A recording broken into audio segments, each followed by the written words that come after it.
Hello everybody, I think it's about Reddit time again, and today I think it's time for some petty revenge.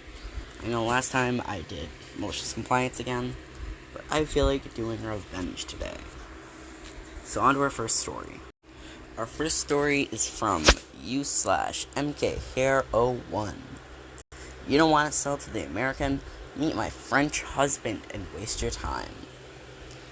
So I'm 38 female, vacationing with my mother, 71 female, in Europe right now, and she just told me this epic story that I must pass down to all of you. Some background. My mother is a very nice person with strangers, especially salespeople. Aggressive salespeople will back her into a corner for an hour until I come rescue her because she doesn't want to be rude. My father passed away a few years ago at the age of 81. He was born in Egypt and schooled in both French and Arabic and considered both to be his native languages, and then learned English as an adult when he moved to the US. A few years after they got married in 1976, but before they had kids, they took a vacation to Paris. My mother collects stamps, and she wanted some French plate blocks to add to her collection. She left my father napping in the hotel room and went to the post office a block away, planning on spending $300 to $400 on stamps. She got to the post office and waited in a very long line. When she finally got to the front, the woman behind the counter told her in perfect English that she didn't speak English. So my mom waited for another post employee to become free. The second employee finally became available, but was very rude to my mother, telling her that she couldn't help her, couldn't sell her this, out of stock of that, etc., while rolling her eyes and being otherwise nasty and rude, and even bringing my mother to tears. My mother was so upset that she decided to get some revenge. She went back to the hotel room and woke up with my father and brought him to the post office. My mother waited until the rude woman was available and had my dad translate in perfect French, telling the woman that my mom wanted the plate block of every set of stamps she had, watching her remove the plate block from each sheet. For those of you that don't know, when you remove the plate block from a sheet of stamps, the remaining stamps must be counted by hand. After the nasty woman had a nice stack of plate blocks for my mother, one of every single stamp design they had, my mother turned to my father and said, "Tell her I've changed my mind."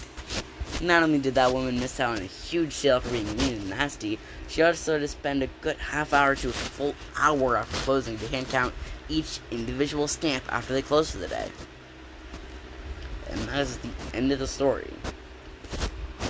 This is petty revenge, so there will be actually a lot more stories than I've included in previous episodes. So, hope you're ready. Our next story is from u/Minky Mink. Cut in front of me, this cashier doesn't play. This actually happened today at a home improvement store where red vests are worn.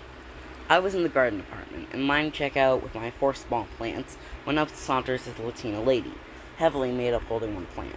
It was my turn next, but this woman immediately walks in front of me, cuts me off, turns to me, and says in a heavy accent, "Can I go first?" Not a smile. Didn't look like an emergency. I thought I must be mistaken what occurred, since it was so weird. I barely had anything in my cart. Having lived in Mexico as a kid, I speak fluent Spanish, so I said to her in Spanish, "Is there something wrong? Is there something wrong? Is there something wrong? Did I misunderstand you? Why would you want to cut ahead of me? I don't have much." She replied in very broken English, "Because I want to go first, and I only have one." Then she walks straight up to the Latina cashier, important later, gives her a knowing look, and smugly flops her plate on the counter. The cashier ignores the woman, leans past her, and says to me, "I'm sorry, weren't you next?" Surprised, I told her a bit bemused that, yes I was, but that lady seems to be insistent she goes first. Continuing, I said, "I don't really care that much, and I'm not really in a hurry, so I guess she can go first." The lady with the plant just ignores me. Not a thank you for letting her cut, nothing, no grace at all. She just totally ignores me, shoves the plant towards the cashier, tries to hand her $2. The cashier looks at the $2, scans the plant, then deadpans to the woman, "I'm sorry ma'am, my plant is $4. The lady starts to argue, first in English, then in Spanish, that the plant was on sale.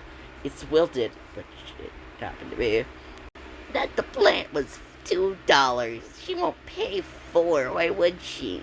But the cashier just wasn't having it. She stared her straight in the eye and said dryly, "Sorry, I don't speak Spanish. That plant is $4. I did not offer to translate, but by this time, I am trying to not laugh out loud. The cashier would not budge. Neither would the woman, who finally stomped off angrily, leaving her plant on the counter. As I rolled up, the cashier had stopped being so dry and controlled. She was steamed. She says to me, "You know I did that on purpose. I hate people like her. The plant really was $4, so nothing I could do about that, but I'm Mexican. I speak fluent Spanish. People like her, I flat out refuse to speak Spanish. I'm not her bro. I hate people like her." The cashier was royally annoyed.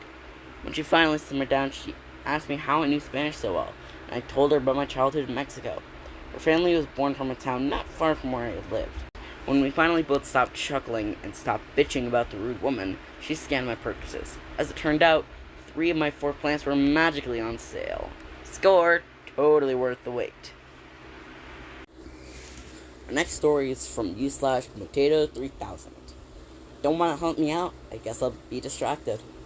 I was in the supermarket. As I came back to my car, someone pulled into the space next to it, but they were over the line on my side, so I didn't have enough room to open my door. I couldn't even have slid alongside it. There was a couple inches clearance. The guy had pulled into the space next to mine, ready to pull out of the space. It's a car park where there are 2 rows of spaces, then a road, and then the 2 rows of spaces, etc. So he wasn't getting out, just waiting for the road to be clear to pull out. The space behind him was still empty. I tried getting his attention, doing the whole exaggerated pointing at my car to explain it was mine. He didn't move, he just looked at me. All he had to do was reverse back so I could get into my car. He could have reversed back and pulled forward again, leaving me more space, but no. Anyway, the traffic moved, he pulled out, I got in my car. Now, the guy who had blocked me pulled up forward and joined the queue to leave that way. I saw my chance and reversed out across the other space, looped around, and ended up joining the main queue in front of him. Made eye contact in the mirror and felt smug, and it got better. We eventually leave the car park, and the guy is still behind me as we get to the traffic light controlled junction. As the light turns green, it's still only him and I waiting, so I don't pull away immediately. In fact, I wait till the light turns amber before I pull away, leaving him stuck to those lights for another 5-minute cycle. It felt good. My next story is from u/Starburn. Extreme couponing Karen tells me I'm stupid. I'll give you stupid. New here, but long-time reader, and was told to share some of my stories here. Very fortunate to say I was in retail for less than a year, but I wreaked havoc. This will not be my last story. So I worked at a popular department store out of college for a bit. And I have to say, people are dicks. The amount of people that ask me, "Oh, didn't you go to college? Oh, this is what you did with your degree," makes my skin crawl. Everyone assumes you're dumb, and frankly, my will to carry out my duties to the fullest was non-existent considering how shitty management was. During one day where I started at 6 a.m. at job 1 only to head off to job 2. During one day where I started at 6 a.m. at job 1 only to head off to job 2 an hour after my shift ended, needless to say I was tired around 4 p.m. My store had a coupon policy. If you scanned a coupon, it gave you a pop-up so you could My store had a coupon policy. If you scanned a coupon, it gave you a pop-up you could accept or deny. I accepted all of them because I didn't care. I got an extreme couponer once. No less than 80 air fresheners, a few diapers, and maybe a handful of other items, but it was the air freshener she had a deal for. After taking forever to scan, maybe 20 minutes, it was now time for the coupons. First coupon. Pop-up appears before I get the chance to click accept. She went off on me about how I was an idiot that couldn't read because clearly her coupons were legit. I tried to explain it's just the system. I did not personally telepathically communicate with the cash register to draw attention with the coupon. She was not having that explanation, and dare that I question her coupons. It was all right there. I was just like, "Ma'am, it's all good. The coupons are fine." She says, "Of course it is." What? Are you stupid?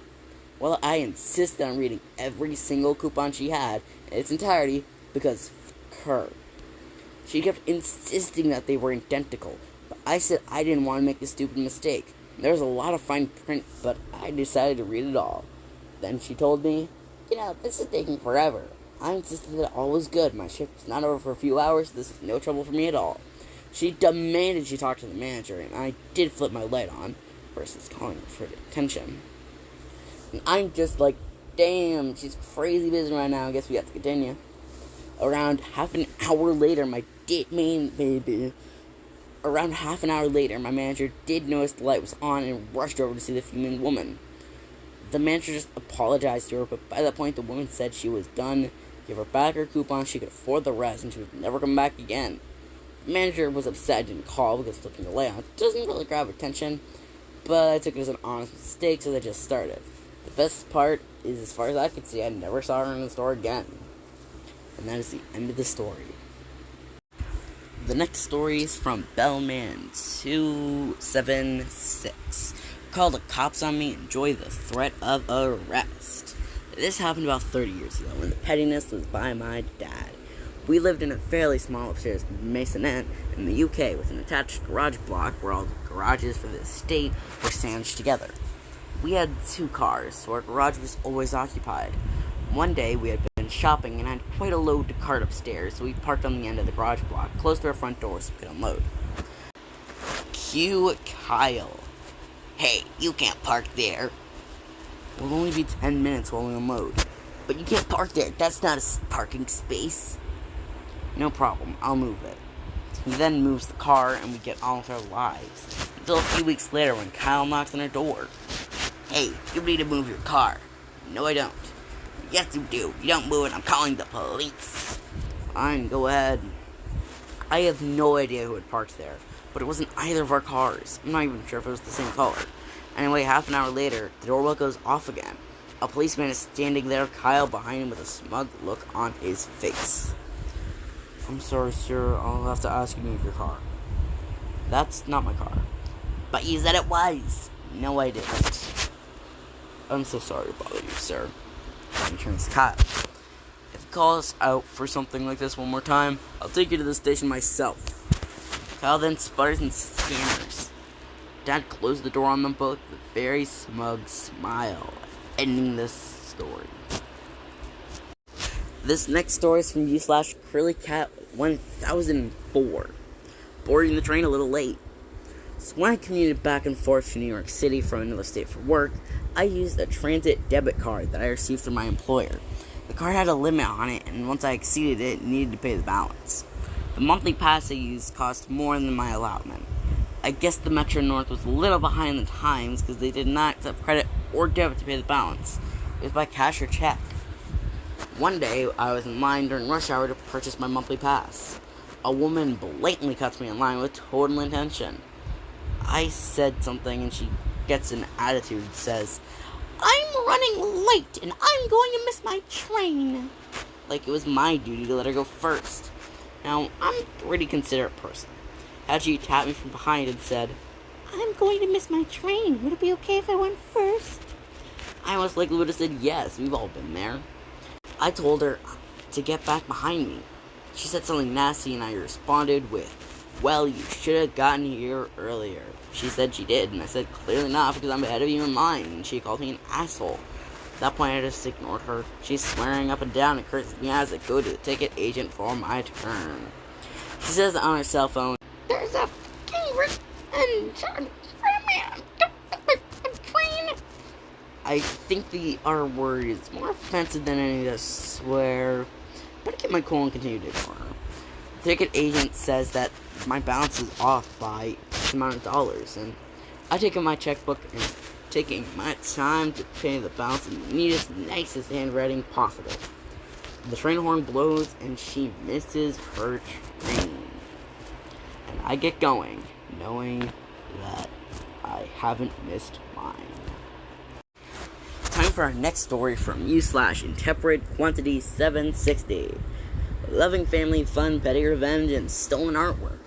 First time poster here. My father-in-law paints paintings for a hobby. His kids, my wife and her siblings, and everyone else in the family love his artwork. For birthdays, he often gives coupons good for one original. We all live in the same town.